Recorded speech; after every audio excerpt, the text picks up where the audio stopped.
Briefly introduce myself. My name is Sati. This is Book Club with me, Sati. We come together once a week. I read from a book that's been chosen. Right now we're in the middle of reading from Thich Nhat Hanh's The Heart of the Buddha's Teachings, a really valuable book and a really timely choice because Thich Nhat Hanh, of course, just passed and his work has been so uplifting to humanity. So wonderful to be able to work with this book. You don't need the book, just as a reminder. I do the reading. After the reading, we sit for a brief contemplation. And then after that contemplation, I offer you some practices to take with you for the week to begin to ingrain these teachings into your own heart and your own mind and your own body.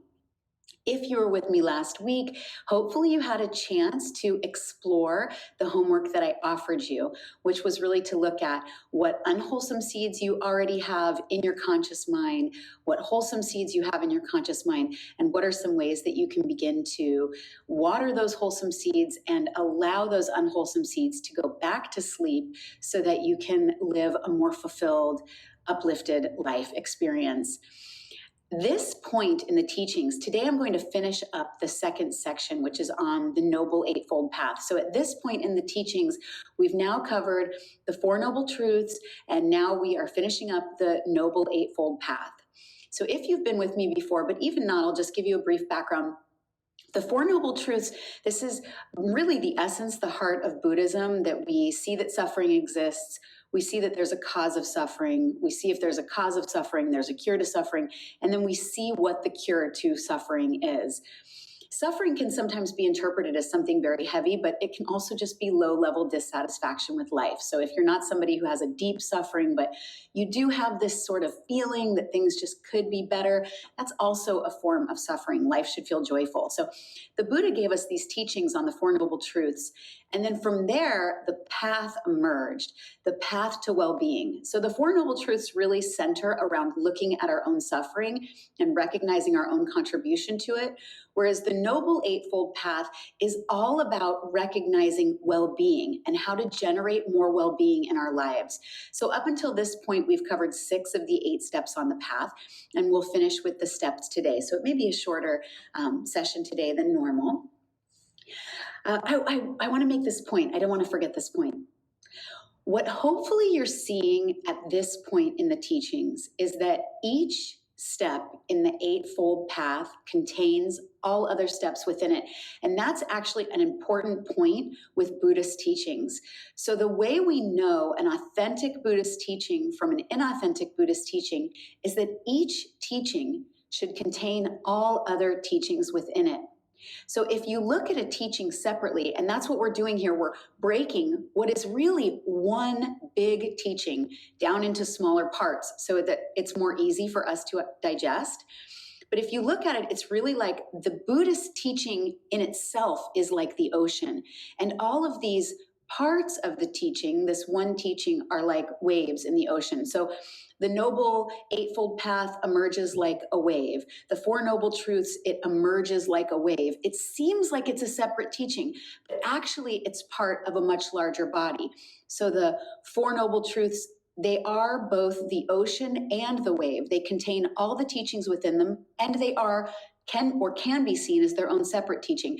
And this is true for the Noble Eightfold Path as well. So if you aren't already, I want to encourage you to start really looking at the teachings and challenge yourself to see how each teaching expresses all the other teachings within it, so that eventually you can kind of let go of this worry that you need to study a lot of different things or many different sides of Buddhism or spirituality or self-development. You should be able to choose one, and then from that one, capture everything. And that's why we hear the Buddha gave 84,000 practices, because there are so many different types of minds in the world. And so you have a unique mind, you have a unique constitution, and you need a unique practice to work with that. But don't worry, because whatever practice you choose, if you choose an authentic practice, it will contain all other practices within it. I hope that makes some sense. Okay, I'm going to begin with chapter 15, right concentration. Just listen. We talked about this in the beginning.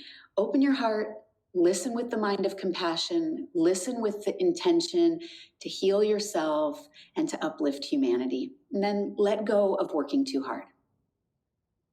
Right concentration. The practice of right concentration is to cultivate a mind that is one-pointed. The Chinese character for concentration means literally maintaining evenness, neither too high nor too low, neither too excited nor too dull. Another Chinese term sometimes used for concentration means the abode of true mind. There are two kinds of concentration, active and selective. In active concentration, the mind dwells on whatever is happening in the present moment, even as it changes. This poem by a Buddhist monk describes active concentration. The mind whistles in the bamboo, and the bamboo dances. When the wind stops, the bamboo grows still. The wind comes and the bamboo welcomes it. The wind goes and the bamboo lets it go. The poem continues. A silver bird flies over the autumn lake. When it has passed, the lake's surface does not try to hold on to the image of the bird. As the bird flies over the lake, its reflection is lucid. After it is gone, the lake reflects the clouds and the sky just as clearly. When we practice active concentration, we welcome whatever comes along. We don't think about or long for anything else. We just dwell in the present moment with all of our being. Whatever comes, comes. When the object of our concentration has passed, our mind remains clear, like a calm lake. When we practice selective concentration, we choose one object and hold on to it. During sitting and walking meditation, whether alone or with others, we practice. We know that the sky and the birds are there, but our attention is focused on our object. If the object of our concentration is a math problem, we don't watch TV or talk on the phone. We abandon everything else and focus on the object. When we are driving, the lives of the passengers in our car depend on our concentration. We don't use concentration to run away from our suffering. We concentrate to make ourselves deeply present. When we walk, stand, or sit in concentration, people can see our stability and stillness. Living each moment deeply, sustained concentration comes naturally, and that in turn gives rise to insight. Right concentration leads to happiness, and it also leads to right action. The higher our degree of concentration, the greater the quality of our life. Vietnamese girls are often told by their mothers that if they concentrate, they will be more beautiful. This is the kind of beauty that comes from dwelling deeply in the present moment. When a young lady moves inattentively, she does not look as fresh or as at ease. Her mother may not use these words, but she's encouraging her daughter to practice right concentration. It's a pity she does not encourage her son to do the same. Everyone needs concentration. There are 9 levels of meditative concentration. The first 4 are the 4 dhyanas. These are concentrations on the form realm. The next 5 levels belong to the formless realm. When practicing the first dhyana, you still think. At the other 8 levels, thinking gives way to other energies. Formless concentrations are also practiced in other traditions, but when they are practiced outside of Buddhism, it is generally to escape from suffering rather than to realize the liberation that comes with insight into our suffering. When you use concentration to run away from yourself or your situation, it is wrong concentration. Sometimes we need to escape our problems for relief, but at some time we have to return to face them. Worldly concentration seeks to escape. Supramundane concentration aims at complete liberation. To practice samadhi is to live deeply each moment that is given us to live. Samadhi means concentration. In order to be concentrated, we should be mindful, fully present, and aware of what is going on. Mindfulness brings about concentration. When you are deeply concentrated, you are absorbed in the moment. You become the moment. That is why samadhi is sometimes translated as absorption. Right mindfulness and right concentration lift us above the realms of sensual pleasures and craving, and we find ourselves lighter and happier. Our world is no longer gross and heavy, the realm of desires. It is the realm of fine materiality, the realm of form. In the form realm, there are 4 levels of dhyana. Mindfulness, concentration, joy, happiness, peace, and equanimity continue to grow through these 4 levels. After the 4th dhyana, the practitioner enters a deeper experience of concentration, the 4 formless dhyanas, where he or she can see deeply into reality. Here, sensual desire and materiality reveal their illusory nature and are no longer obstacles. You begin to see the impermanent non-self and interbeing nature of the phenomenal world. Earth, water, air, fire, space, time, nothingness, and perceptions inter-are. Nothing can be by itself alone. The object of the fifth level of concentration is limitless space. When we begin to practice this concentration, everything seems to be space. But as we practice more deeply, we see that space is composed of and exists only in non-space elements like earth, water, air, fire, and consciousness. Because space is only one of the 6 elements that make up all material things, we know space does not have a separate, independent existence. According to the teachings of the Buddha, nothing has a separate self, so space and everything else inter-are. Space inter-is with the other 5 elements. The object of the 6th level of concentration is limitless consciousness. At first, we see only consciousness, but then we see that consciousness is also earth, water, air, fire, and space. What is true of space is also true of consciousness. The object of the 7th level of concentration is nothingness. With normal perception, we see flowers, fruit, teapots, and tables, and we think they exist separately of one another. But when we look more deeply, we see that the fruit is in the flower, and that the flower, the cloud, and the earth are in the fruit. We go beyond outward appearances or signs and come to signlessness. At first, we think that the members of our family are separate from one another, but afterward, we see that they contain each other. You are the way you are because I am the way I am. We see the intimate connection between people, and we go beyond signs. We used to think that the universe contains millions of separate entities. Now we understand the non-existence of signs. The 8th level of concentration is that of neither perception nor non-perception. We recognize that everything is produced by our perceptions, which are, at least in part, erroneous. Therefore, we see that we cannot rely on our old way of perceiving, and we want to be in direct touch with reality.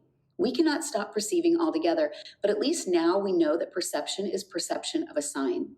Since we no longer believe in the reality of signs, our perception becomes wisdom. We go beyond signs, no perception, but we do not become perceptionless, no non-perception. The 9th level of concentration is called cessation.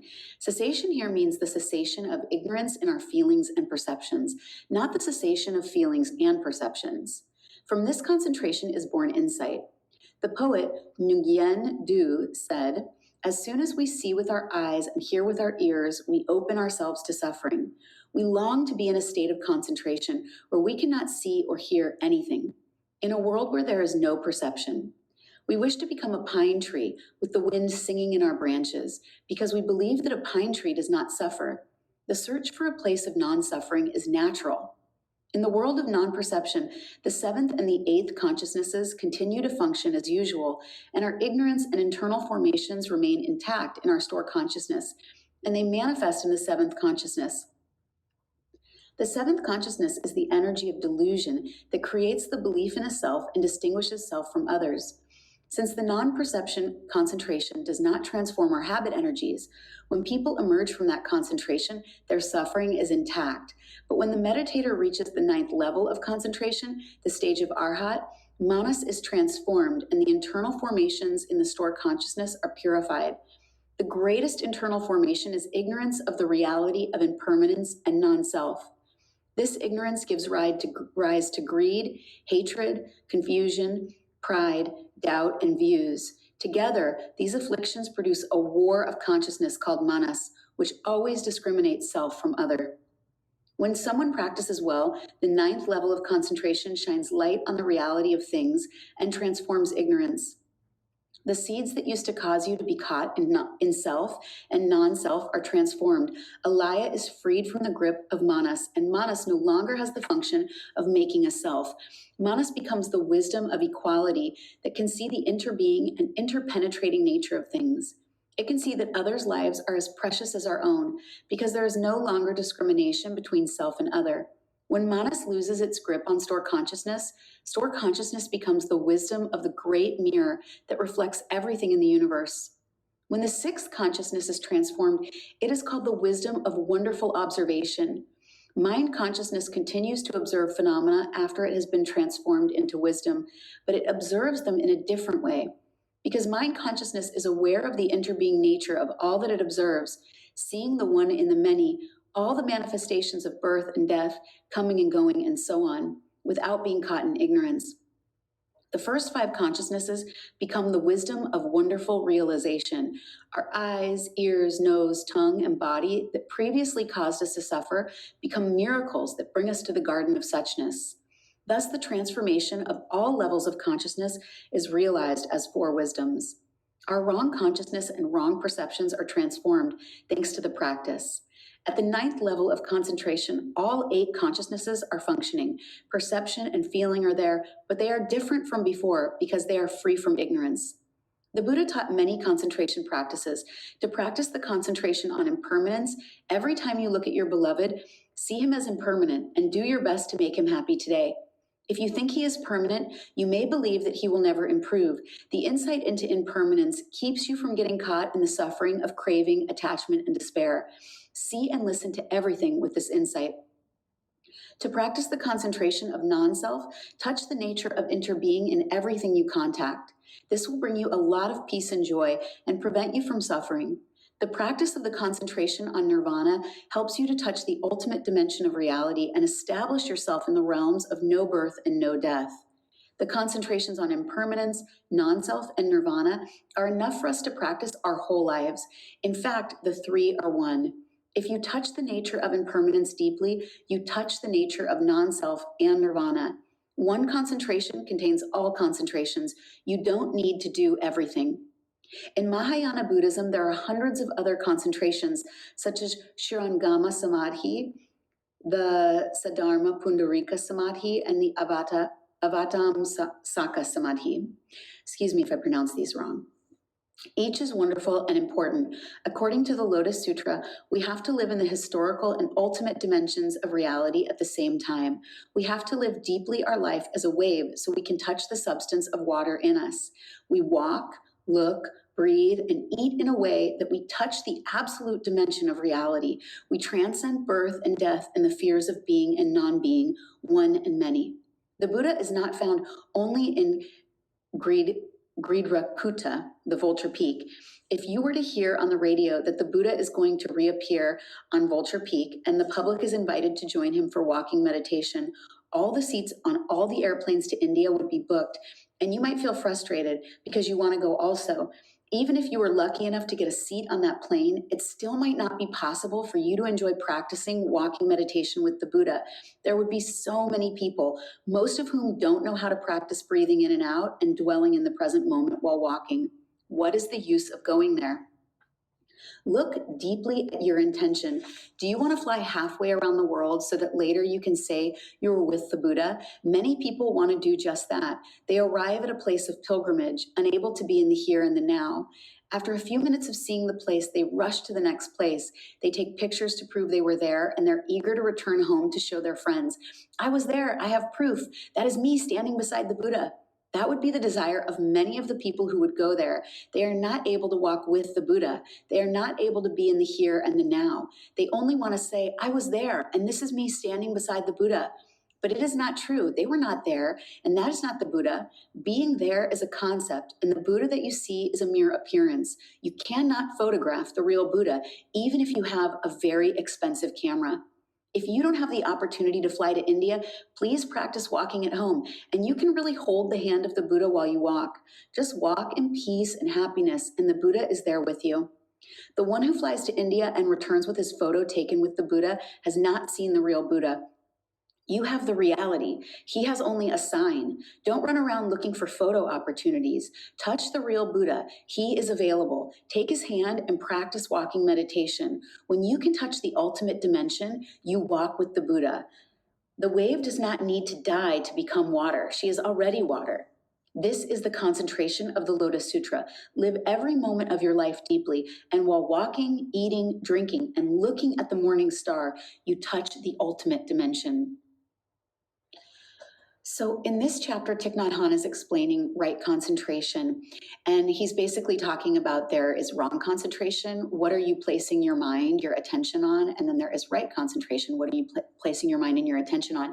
And he's speaking of right concentration to be placing your mind and your attention on ultimate reality, on looking beyond the surface of things, the signs that exist, and instead trying to understand reality at its basic essence.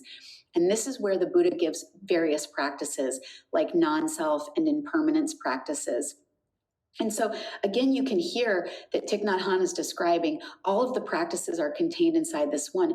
But that's not just true of the Buddha's teachings, that's true of life. And that is the practice of interbeing.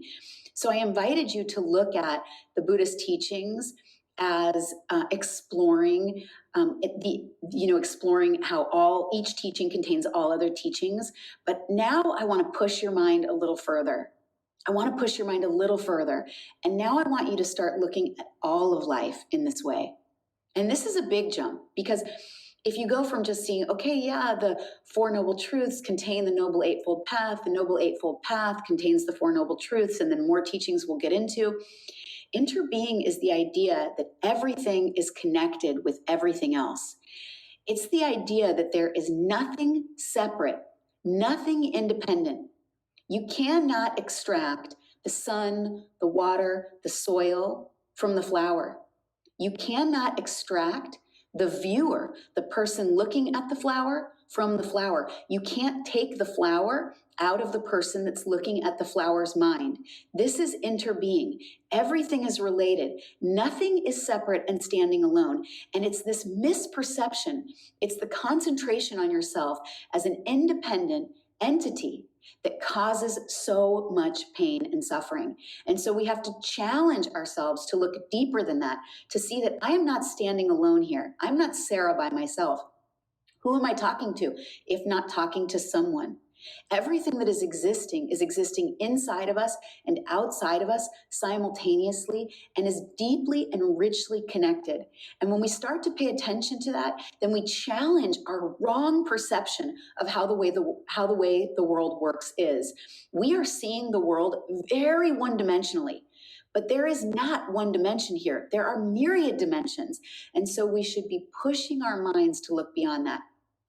And inside of that pushing, we should relax. We should relax. We should relax. We should look deeply. We should observe. And we don't have to let go of anything, because everything that comes goes. And when we look deeply like that, that knowledge, that wisdom, that emerges for us. We don't have to look for it. It just comes. And that's why the practice is so important. So much more important than reading. So much more important than taking notes or studying. The practice of meditation, of mindfulness, that is where wisdom blooms. Okay, the last chapter in the section on the Noble Eightfold Path, right livelihood. I think this is a big one for a lot of people. To practice right livelihood, you have to find a way to earn your living without transgressing your ideals of love and compassion. The way you support yourself can be an expression of your deepest self, or it can be a source of suffering for you and others.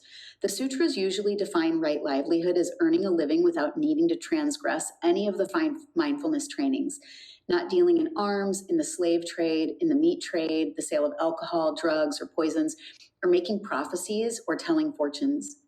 Monks and nuns must be careful not to make unreasonable demands on the laity for the four requisites of medicine, food, clothes, and lodging, and not to live with material requests in excess of immediate needs. Bringing awareness to every moment, we try to have a vocation that is beneficial to humans, animals, plants, and the earth, or at least minimally harmful. We live in a society in which jobs are sometimes hard to find, but if it happens that our work involves harming life, we should try to find another job. Our vocation can nourish our understanding and compassion or erode them. We should be awake to the consequences far and near of the way we earn our living. So many modern industries are harmful to humans and nature, even food production. Chemical pesticides and fertilizers can cause a lot of harm to the environment. Practicing right livelihood is difficult for farmers. If they do not use chemicals, it may be difficult for them to compete commercially. This is just one example. When you practice your profession or trade, observe the 5 mindfulness trainings. A job that involves killing, stealing, sexual misconduct, lying, or selling drugs or alcohol is not right livelihood. If your company pollutes the rivers or the air, working there is not right livelihood. Making weapons or profiting from other superstitions is also not right livelihood. People have superstitions, such as believing that their fate is sealed in the stars or in the palms of their hands. No one can be sure what will occur in the future. By practicing mindfulness, we can change the destiny astrologers have predicted for us. Moreover, prophecies can be self-fulfilling. Composing or performing works of art can also be livelihood. A composer, writer, painter, or performer has an effect on the collective consciousness. Any work of art is, to a large extent, a product of the collective consciousness. Therefore, the individual artist needs to practice mindfulness so that his or her work of art helps those who touch it practice right attention. A young man wanted to learn how to draw lotus flowers, so he went to a master to apprentice with him. The master took him to a lotus pond and invited him to sit there. The young man saw flowers bloom when the sun was high, and he watched them return into buds when night fell. The next morning, he did the same. When one lotus flower wilted and its petals fell into the water, he just looked at the stalk, the stamen, and the rest of the flower, and then moved on to another lotus. He did that for 10 days. On the 11th day, the master asked him, "Are you ready?" And he replied, "I will try." The master gave him a brush, and although the young man's style was childlike, the lotus he drew was beautiful. He had become the lotus, and the painting came forth from him. You could see his naivete concerning technique, but deep beauty was there. Right livelihood is not just a personal matter, it's our collective karma. Suppose I'm a school teacher and I believe that nurturing love and understanding in children is a beautiful occupation. I would object if someone were to ask me to stop teaching and become, for example, a butcher. But when I meditate on the interrelatedness of things, I see that the butcher is not the only person responsible for killing animals. We may think the butcher's livelihood is wrong and ours is right, but if we didn't eat meat, he would not have to kill. Right livelihood is a collective matter. The livelihood of each person affects everyone else. The butcher's children might benefit from my teaching, while my children, because they eat meat, share some responsibility for the butcher's livelihood. Suppose a farmer who sells his cattle as meat wants to receive the 5 mindfulness trainings.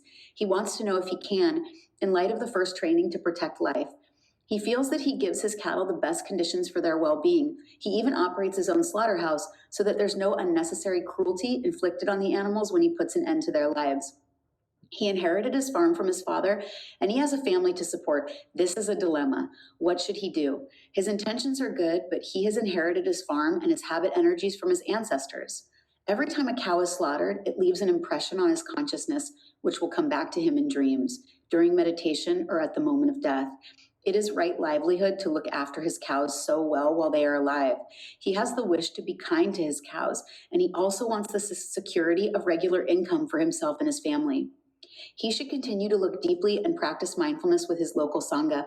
As his insight deepens, the way out of the situation where he finds himself killing to make a living will present itself. Everything we do contributes to our effort to practice right livelihood. It is more than just the way we earn our paycheck. We cannot succeed at having right livelihood 100%, but we can resolve to go in the direction of compassion and reducing suffering. And we can resolve to help create a society in which there is more right livelihood and less wrong livelihood. Millions of people, for example, make their living in the arms industry, helping directly or indirectly to manufacture conventional and nuclear weapons. The US, Russia, France, Britain, China, and Germany are the primary suppliers of these weapons. Weapons are then sold to third world countries where the people do not need guns, they need food. To manufacture or sell weapons is not right livelihood. But the responsibility for this situation lies with all of us, politicians, economists, and consumers. We have not yet organized a compelling national debate on this problem. We have to discuss this further, and we have to keep creating new jobs so that no one has to live on the profits from weapons manufacture. If you are able to work in a profession that helps realize your ideal of compassion, be grateful. And please try to help create proper jobs for others by living mindfully, simply, and sanely.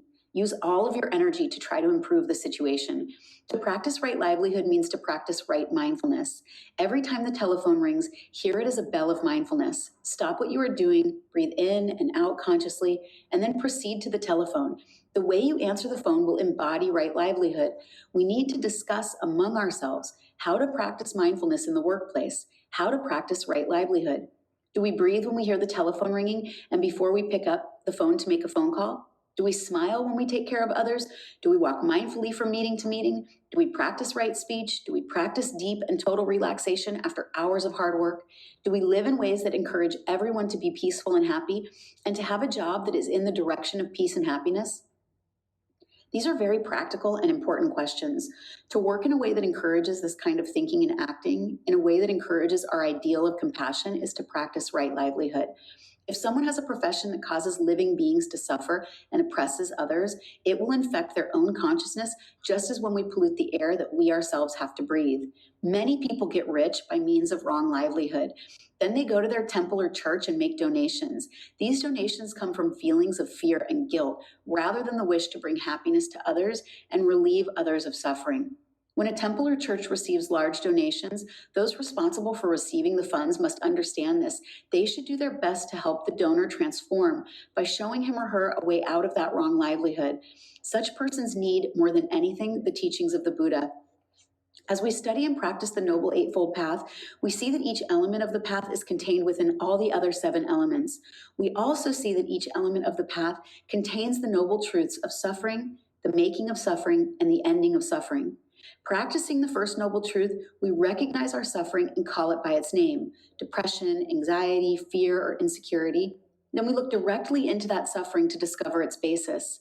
And that is practicing the second noble truth. These 2 practices contain the first 2 elements of the Noble Eightfold Path, namely right view, right thinking. All of us have a tendency to run away from suffering, but now with the practice of the Noble Eightfold Path, we have the courage to face our suffering directly. We use right mindfulness and right concentration to look courageously at our suffering. The looking deeply that shows us clearly the basis of our suffering is right view. Right view will not show one reason for our suffering, but layers upon layers of causes and conditions, seeds we have inherited from our parents, grandparents, and ancestors, seeds in us that have been watered by our friends and the economic and political situations of our country, and so many other causes and conditions. Now the time has come to do something to lessen our suffering. Once we know what is feeding our suffering, we find a way to cease ingesting that nutriment, whether it is edible food, the food of sense impression, the food we receive from our intentions, or the food from our consciousness. We do this by practicing right speech, right action, and right livelihood, remembering that right speech is also listening deeply. To practice these 3 aspects, we take the mindfulness trainings as our guide. Practicing according to the mindfulness trainings, we see that when we speak, act, or earn our living, we do it with right mindfulness. Right mindfulness lets us know when we say something that is not right speech or do something that is not right action. Once right mindfulness is practiced along with right diligence, right concentration will follow easily and give rise to insight or right view. In fact, it is not possible to practice one element of the Noble Eightfold Path without practicing all other 7 elements. This is the nature of interbeing, and it is true for all the teachings offered by the Buddha. And it is true for everything. The nature of interbeing is true for everything. And that is the essence of the Noble Eightfold Path. When we invite this into our lives, when we stop running from what is scary, Thich Nhat Hanh talks about we don't need to apply an antidote. And this is what the Buddha says also. Many other traditions have right concentration, Thich Nhat Hanh was saying. Many other traditions have right concentration in them, but often they're to avoid what is true. They're to avoid what is real for us. And what the Buddha is saying is that we need to dive into what is real, into what is true. We need to look deeply at what is scary. We need to look deeply at what is painful. And from there, truth will reveal itself. And from the revelation of truth, we are able to then start to step more fully onto the path of well-being. And it's not just well-being for ourselves. Like you may be here thinking, oh, I'm practicing meditation. You're on Insight Timer. Maybe you're practicing with people on Insight Timer. Maybe you have a little community that you're a part of and you're thinking about healing yourself. And that's a valuable, valid thing to be thinking. We want to heal ourselves. But it's not ourselves we're healing when we heal ourselves. It's a long line of ancestors from before us, and it's a long line of ancestors from after us. And it's every person we touch while we are here on this planet. When we take on the work of finding well-being, of transforming our suffering, that is when we start to heal humanity. So you don't need to look outside yourself. You don't need to be an activist on a street corner. If you start to engage these 8 steps on the Noble Eightfold Path, you find that right away you are helping to uplift humanity. You're no longer consuming in ways that cause destruction. You're no longer supporting livelihoods that cause destruction. You're mindful in your actions and your words. You take silence more than you speak. These kinds of things help to transform everything around you, including the systems that are so flawed, because we can admit, I mean, maybe you want to argue on this, but we'd have a pretty big debate to have, especially in the United States. The systems are broken. There are many broken and flawed systems.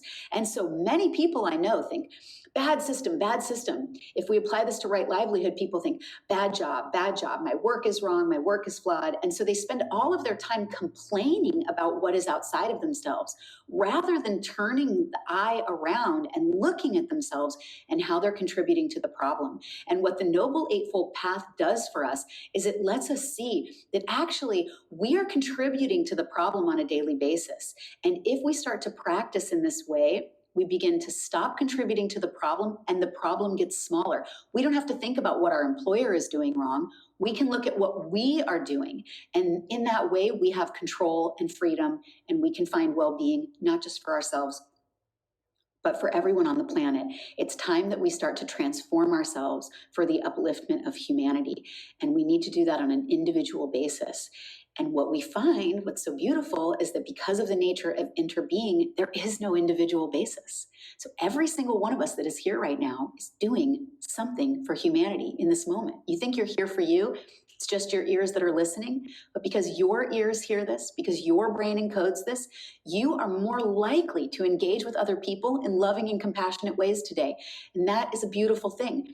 Because you engage with them in loving and compassionate ways, they are more likely to feel heard and seen and feel better, and in that way engage with others in loving and compassionate ways. And we are truly the domino effect. But there's no single domino. All the dominoes are connected. So a lot of stuff. And I think the bigger point here is that we want to not worry about concepts. We want to not be caught up in the conceptual mind, the thinking mind. Like I said, taking notes and reading. I mean, I'm definitely to blame here, or I don't know, blame isn't the right word, but I read and read, and the real work happens in my practice. You know, reading helps me clarify some of the things that I learn and some of the things that my teachers tell me, but the real deep clarity comes from sitting in my practice. So let's do that. Let's practice. I want to remind you of the 5 mindfulness trainings and last week's work. So last week I asked you to, in this practice that we did together, to explore where resistance developed when we pretended like we were taking the 5 mindfulness trainings. Those were reverence for life. I think this is a big one for a lot of people who still eat meat. And I'm not saying eat meat or don't eat meat. I don't eat meat. The Dalai Lama eats meat. So you can, make that choice for yourself. We have to think about the bigger picture in making our choices, but I know reverence for life is a big one for people. True happiness, true love. This is how we engage sexually and also romantically, but also just with touch and physicality, attachment, intimacy, nourishment, how we feed ourselves on all the various levels, and then loving speech and deep listening. So I asked you to take these 5 mindfulness trainings to imagine and then see where resistance developed. And that's where the work needs to be done. And now we're moving into the Noble Eightfold Path. And I'll put them in order. Thich Nhat Hanh has them out of order. I'm going to give them to you in order. Right perception. You can imagine this is like the ground where the seed is, and then the watering of the seed, and then the flowering of the seed. As I describe this, maybe that visualization helps.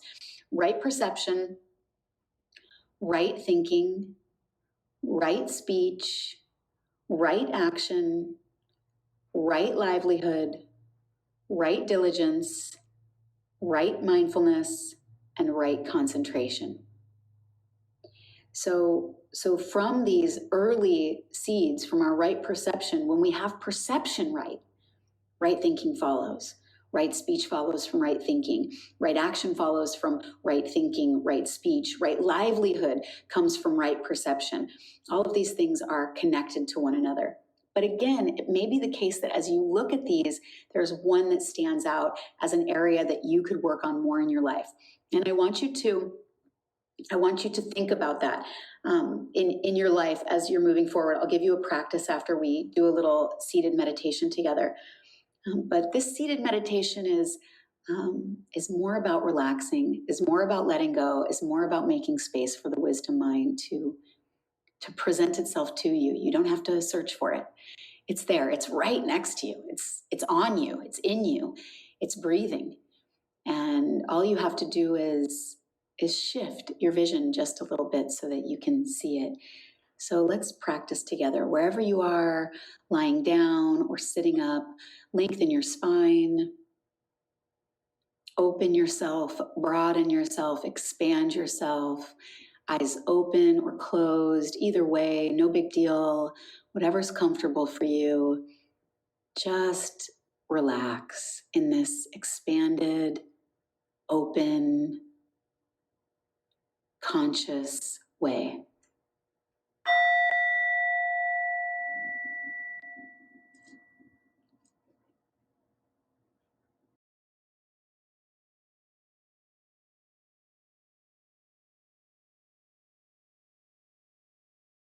Stop trying so hard.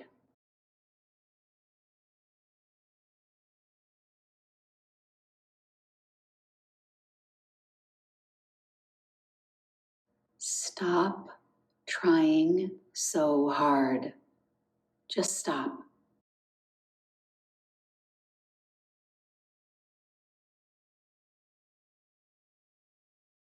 Take a deep inhale, a few deep inhales, one after the other, and then with a big open mouth, a deep, powerful exhale. Make noise, sigh, and let it out. Do it a few times. Feel your shoulders rise up on the inhale. Feel your body drop down on the exhale. A few more times. Inhale. One more time.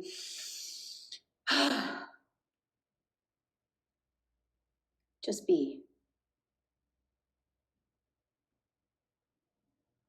Drop the baggage.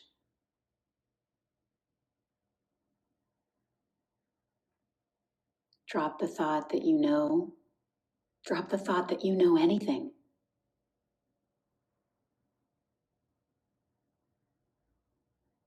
Drop the thought that you need to know. Drop the thought that you need to know anything. Stop trying so hard.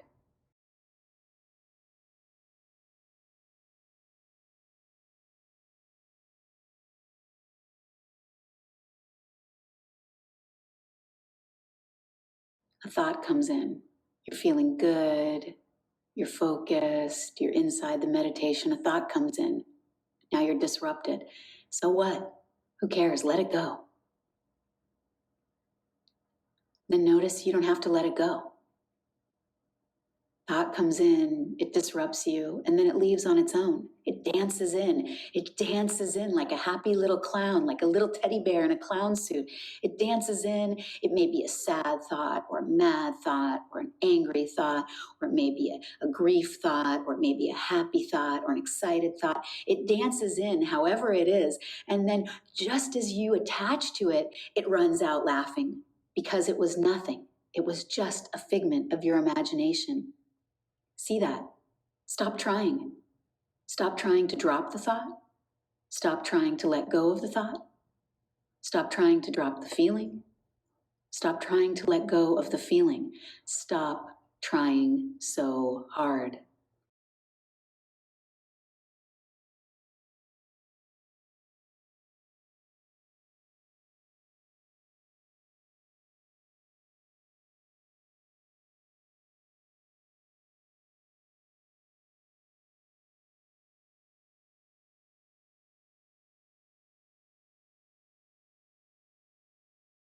You are on the path to ultimate well-being. You've already made the choice. You've already made the choice, so you can stop trying so hard. You're here. You've arrived.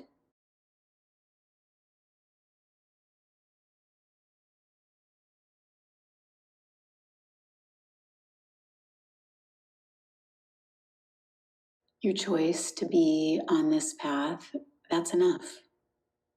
That's all you need.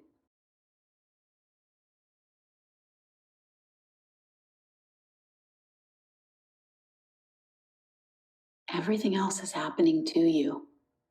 So just stop trying so hard.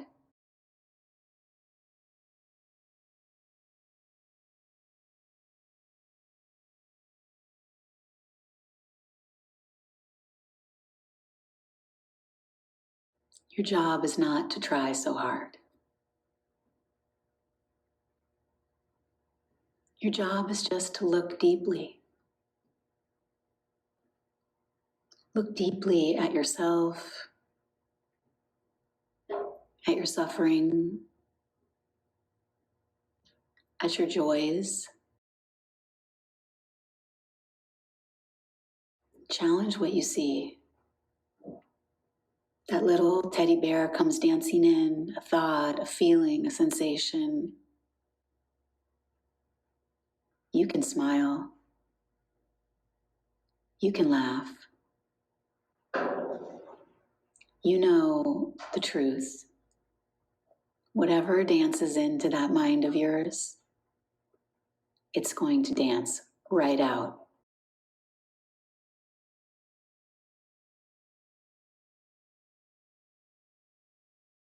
In this way, you become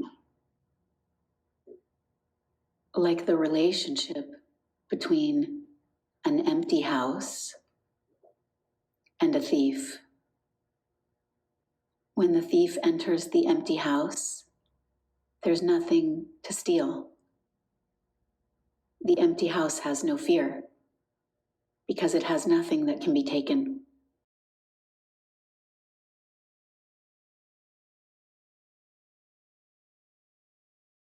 This is you. So you can stop trying, because trying is the problem.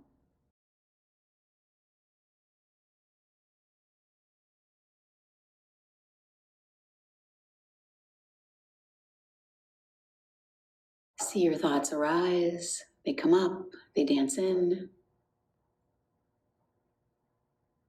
Try to grab them, try to hold them, try to keep them somewhere. They just go, they go on their own.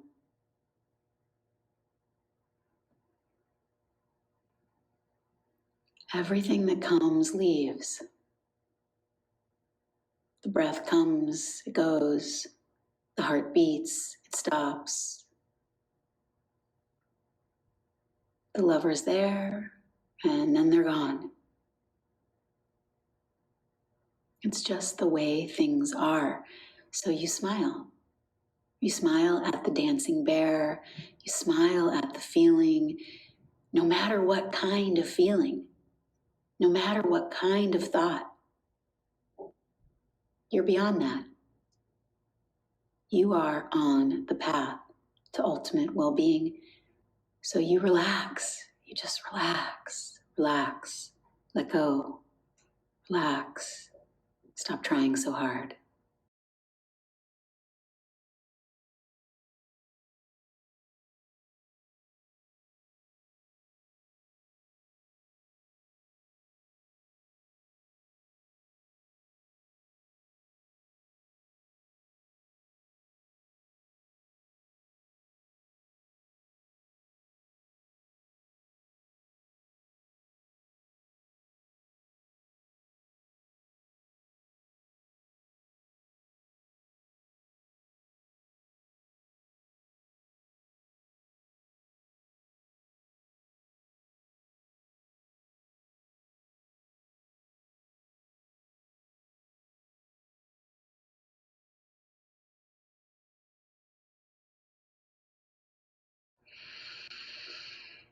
Deep breath in, deep, deep breath in.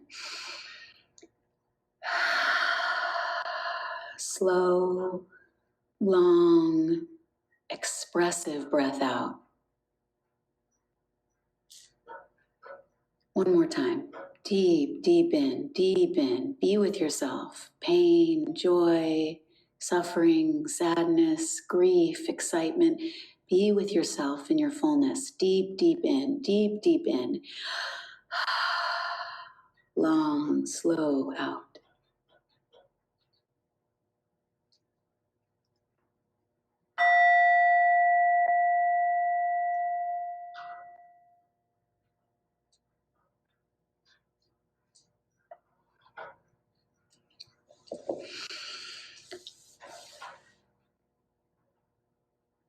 You're doing enough. You're great. You're wonderful. You're awesome. Life has been hard. It's been good. It's been all of those things, you know, and you're here. You're here right now. You've already made the choice. The choice was made for you. Something happened in your life and the choice was made for you. And because of that, here you are. And so now you can relax because you've arrived. This week's practice is sort of different. It's a little different. I feel a little emotional. Okay, so in this week's practice, last week we kind of focused on the feeling of resistance and seeing where resistance exists inside of you, and then looking more closely at what you can do with that resistance. That's what we did in our practice. And then in our homework, I had you identify ways you can water wholesome seeds and allow unwholesome seeds to go to sleep. You can go back and listen or watch if you missed it. Fast forward to the end if you just want to get the practice. In this week's practice, I want you to look deeply at the Noble Eightfold Path. And so if you don't remember it from here, you can always Google it. It's everywhere. Beginning with right understanding, beginning with right perception, I want you to ask yourself, where you feel you are doing the best. What step on the path you feel like, yes, shining here, getting it, understanding it. Doesn't mean you're necessarily acting in it fully, but it just means that you're really understanding it, you're absorbing it. Where in the path do you feel like you need the most work? And that can just be like the most clarification. This step in the path doesn't really make a lot of sense to me. I'm not really understanding it. I can't utilize it adequately in that way because of that. So I want you to look at those two things. The first thing to look at is, where you feel like, yeah, I'm really getting this. And then the opposite is, where do you feel like I'm not really getting this in terms of the Noble Eightfold Path?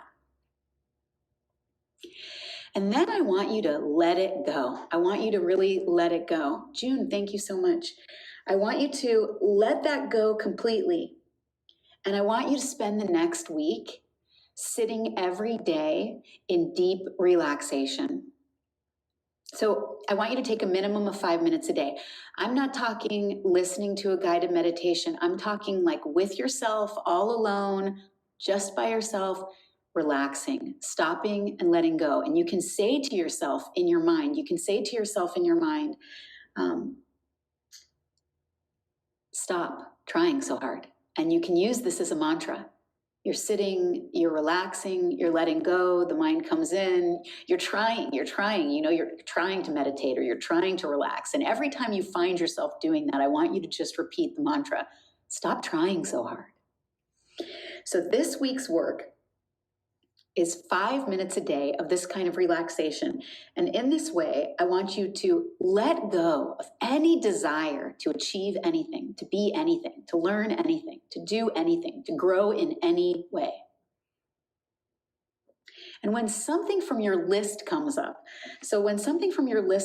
like from last week, the wholesome seeds or the unwholesome seeds, at any point in your life, so this is kind of a second part of the practice, or a third part, if you will.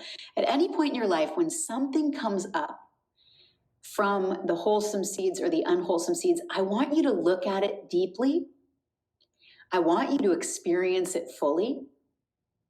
And I want you to do nothing about it. And I want you to start to really observe that when you do nothing about something, it changes on its own. For those control freaks among us, you may say, no, I have to do something. But I want us to challenge that. I want us to stop trying so hard. I want us to challenge that we have to do anything. And I want us all to absorb this deeper truth that when things hurt, they stop hurting. And when things are great and wonderful, they stop being great and wonderful. And all we have to do is sit in the background. Let me repeat it one more time. So there are 3 steps to this practice this week. Step 1, just observe where on the Noble Eightfold Path you're doing really well or you're really getting it, and where on the path you're not doing so well or you're not really getting it. Just be aware of that for yourself, clarify that for yourself. And then I want you to take your practice internal. I want you to spend a minimum of 5 minutes a day stopping, calming, resting, stopping, calming, resting.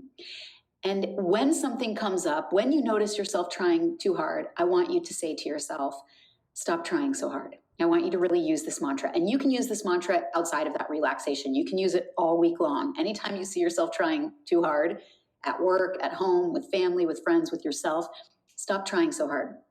So 5 minutes a day of deep relaxation, stop trying so hard. And the third part is that when anything comes up in your life about the Noble Eightfold Path, about one of these unwholesome seeds or wholesome seeds, I'm referring to last week's practice and teachings, anytime something like this comes up in your life, I want you to look at it deeply, see it clearly, be with the experience. So a wholesome seed pops up, be with it, look at it. An unwholesome seed pops up like anger or greed or jealousy or whatever. Be with it, look deeply at it. And then I want you to do nothing. That's it. Just be with it. Just look deeply at it. I want you to do nothing. And I want you to do nothing as a practice in recognizing that whether you do something or nothing, the experience ends on its own. And actually, it's the act of doing something that usually keeps that experience hanging on much longer than we want it to. Okay. So 3 parts to this practice. Hopefully you understood and got them all. I made this little group on Insight Timer. I'm still kind of learning how to use these groups. So if you leave me a comment there, just know that I'm like figuring this process out. But if you want to leave a comment or a question, or you just want to be part of a community where we're diving through these teachings together and exploring how they're impacting our lives together, that's awesome. Hopefully you can go there to do that. And otherwise, I will see you not this Sunday, but the following Sunday. I made it at 8:30 a.m. I'm just kind of playing with it. Is 8:30 a.m. PST better than 9 or what? I'm not sure. But hopefully you will join me. I think that's March 5th. I'm not 100% sure on the date. You can find it on the page. And then we're going to move into the teachings beyond the Four Noble Truths and the Noble Eightfold Path. So hopefully you can join me for that. Until next time, live mindfully, be well,